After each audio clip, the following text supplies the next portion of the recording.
बिस्मिल्लाहिर्रहमानिर्रहीम। अस्सलाम वालेकुम नाजरीन, मैं हूं एडवोकेट एजाज अहमद नवाब और आप देख रहे हैं मेरा यूट्यूब चैनल कानून की दुनिया। इस वीडियो में हमने बात करनी है कि अब 9 मई का वाकया हो गया। 9 मई के बाद पाकिस्तान तहरीक इंसाफ के साथ जो सलूक हुआ, इमरान खान के साथ जो सलूक हुआ, वैसे तो पाकिस्तान तहरीक इंसाफ की जो क्यादत है इसमें नाकाम रही है पूरी दुनिया को, इंटरनेशनल मीडिया को एंगेज करने में।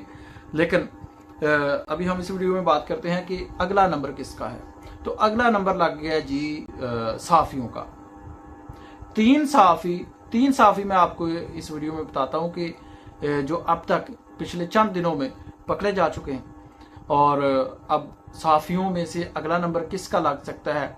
सुहेल वड़ाइच का जो इस्टेब्लिशमेंट के साथ और खास तौर पर फील्ड मार्शल के साथ जब फटा पड़ा है, तो उसके बाद सुहेल वड़ाइच को रियायती नंबर देने की सिफारिश किस लिए आई है और क्यों आई है, किसने कहा कि सुहेल वड़ाइच को रियायती नंबर दे दिया जाए। सोशल मीडिया पर क्या एक बहस चल रही थी और सुहेल वड़ाइच के साथ हुआ क्या है, ये सारा इस वीडियो में हम डिस्कस करते हैं। पहले मैं आपको बताता चलूं कि सहाफियों की बारी। देखे ना, 9 मई का मैंने आपको बताया है कि जो पाकिस्तान तहरीक इंसाफ है, मेरे पॉइंट ऑफ व्यू से ये इंटरनेशनल मीडिया को इंटरनेशनल लेवल पर आवाज उठाने में, इंटरनेशनल मीडिया को एंगेज करने में बिल्कुल नाकाम रही है। और अपने जो एहतजाज होते हैं, अपनी जो प्रेस कॉन्फ्रेंसेस होती हैं, उसमें इंटरनेशनल मीडिया को एंगेज ही नहीं करते, बल्कि ये तो प्रेस कॉन्फ्रेंस भी नहीं करते। कभी कभार कोई हल्की फुल्की कर देते हैं, अदरवाइज तो ये प्रेस कॉन्फ्रेंस भी नहीं करते। और 9 मई के बाद पाकिस्तान तहरीक इंसाफ के साथ हुआ क्या है, तमाम अपोजिशन लीडर्स नाअहल सजाएं, जो टिकट होल्डर्स हैं सजाएं, जो एमएनएज हैं सजाएं, 10-10 साल की सजाएं बांटी जा रही हैं, हर किसी को 10 साल की सजा। तो वो सलूक हुआ था। अब इसके बाद सहाफियों की दोबारा से बारी लग गई। इमरान रियाज, साबर शाकर, जमील फारूकी वगैरह वगैरह, अरशद शरीफ, मोहित पीरजादा, इमरान अफजल राजा, जो जिनको ऑफर कर दिया गया। लेकिन अब जो है वो नई सिचुएशन बनी है। नई सिचुएशन ये बनी है कि लाहौर में कायदे आज़म डे जब मनाया गया पाकिस्तान तहरीक इंसाफ की तरफ से 16 अगस्त को, तो एक सहाफी हैं ज़हीम लगारी साहब। ज़हीम लगारी ने कायदे आज़म डे की जो रैली थी उसको कवर किया, उसको पब्लिश किया अपने चैनल पर। ये ज़हीम लगारी साहब वही थे जिन्होंने वो जो ग्रीन कलर किया था, सब्ज कलर किया था सड़क पर, और वो पहली बारिश में धुल गया था सारा, तो उसकी खबर दी थी। उनको उस वक्त भी उठाया गया था, इनको अब दोबारा से उठाया गया था और दहशतगर्दी की इन पर एफआईआर की गई थी, लेकिन उनको डिस्चार्ज कर दिया गया। ये पिछले 3 दिन की बात है। अब कल एक और सहाफी को उठा लिया गया। वो सहाफी थे खालिद जमील साहब। खालिद जमील साहब को उठा लिया गया एफआईए ने, और एफआईए ने 7 मई को उनका एक ट्वीट था जिसकी बुनियाद पर एफआईआर करके उनको उठाया, और आज उनको भी डिस्चार्ज कर दिया गया। अब जो असल बात है, जो असल पॉइंट है, वो आ जाते हैं सुहेल वड़ाइच साहब। सुहेल वड़ाइच साहब सीनियर सहाफी हैं और बड़े मंजे हुए पुराने सहाफी हैं। तनकीद करना आप सोशल मीडिया पर जो मर्जी करते रहें, लेकिन ये तो एक हकीकत है कि जो सुहेल वड़ाइच साहब हैं सीनियर सहाफी हैं और बड़े मंजे हुए सहाफी हैं। सुहेल वड़ाइच साहब ने 3 कॉलम लिखे। सुहेल वड़ाइच साहब ने 3 कॉलम लिखे, और उन तीनों कॉलम का जो लबे लबाब था वो माफी तलाफी था, माफी कर लें। और इमरान खान को डियर कैदी जी कहकर बुलाते रहे, और इमरान खान को कहते रहे कि आप तो यू टर्न लेने के, पता नहीं वर्ड एग्जैक्ट नहीं मुझे याद, लेकिन जो मफहूम तो यही बनता था कि आप तो यू टर्न लेने के बादशाह हैं, तो मुल्क की इस्तेहकाम की खातिर एक और यू टर्न ले लें और माफी मांगे। 3 दिन लगातार उन्होंने कॉलम लिखा, और उसके बाद जाहिर सी बात है, जब अपने कॉलम्स में सुहेल वड़ाइच साहब भुट्टो की मिसालें देते हैं कि अंजाम भुट्टो की अगर आप मिसालें देते हैं, और बड़े बड़े लोगों की जो नाखुशगवार वाकयात होते हैं, और कहते हैं कि ये पाकिस्तान अब कोई भुट्टो वाला कोई और वाकया जो है वो नहीं देख सकता, वो उसका मुतहम्मल नहीं हो सकता।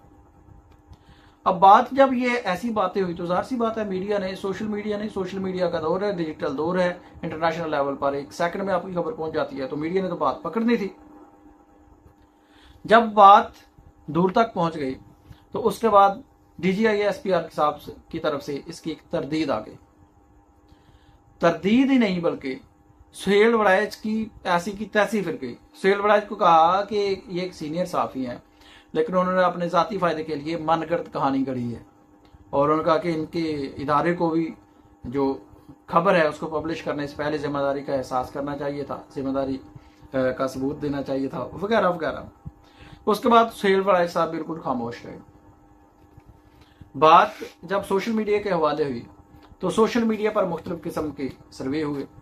सर्वे में लोगों ने सुहेल वड़ैच के साथ एक तो हमदर्दी का इजहार किया और दूसरा कहा कि सुहेल वड़ैच के दिन पूरे हो गए। किसी ने कहा कि सुहेल वड़ैच खत्म शुरू, वगैरह वगैरह जो भी लोग कहते रहे।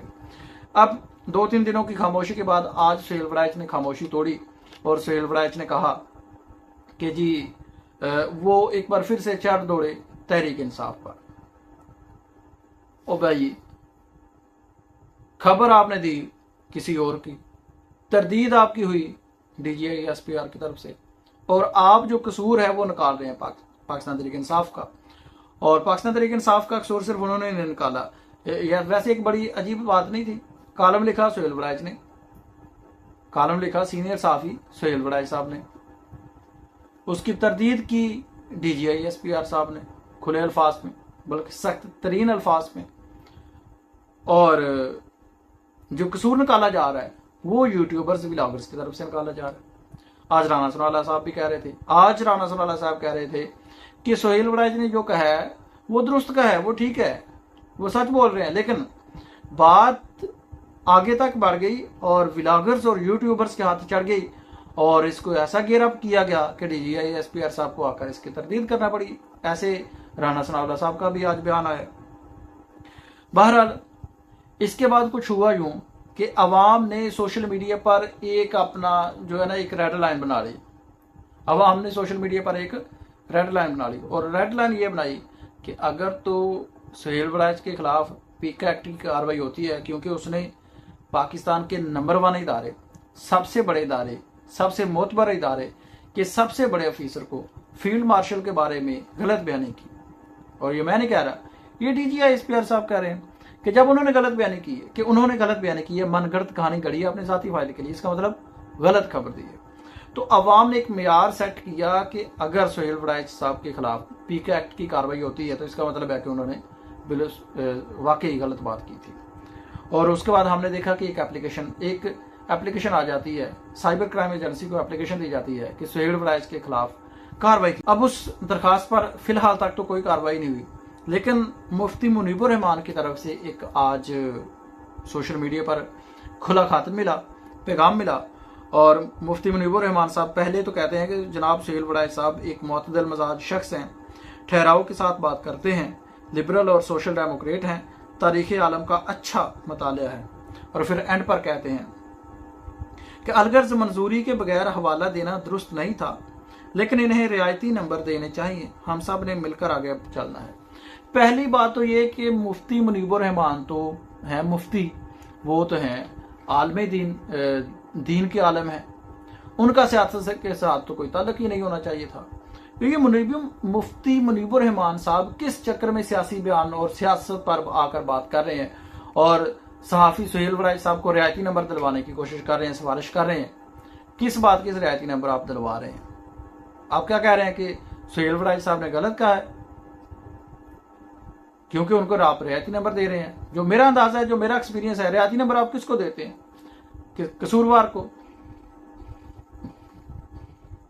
तो यहां पर मुफ्ती मुनीबुर रहमान साहब ने आज रियायती नंबर देने की बात की है कि सुहेल वड़ैच साहब को रियायती नंबर देने चाहिए। मेरा और सोशल मीडिया का अब भी वही पॉइंट ऑफ व्यू है कि देखते हैं कि सुहेल वड़ैच ने फील्ड मार्शल के खिलाफ DGI SPR के मुताबिक झूठी और मनगढ़ंत कहानी अपने जाती फायदे के लिए घड़ी है। क्या इन पर पीका एक्ट लगता है या फिर मिट्टी पाओ का प्रोग्राम चलाकर आगे चलना है, जिस तरह से मुफ्ती मुनीबुर रहमान साहब ने कहा है कि रियायती नंबर देने चाहिए, सब ने मिलकर चलना है। अब तक के लिए इतना ही, लेकिन अब देखते हैं कि नेक्स्ट सहाफ़ी किसका नंबर आता है और कब तक ये मामला चलता है। अपनी राय के इज़हार जरूर कीजिएगा। शुक्रिया। अल्लाह हाफ़िज़।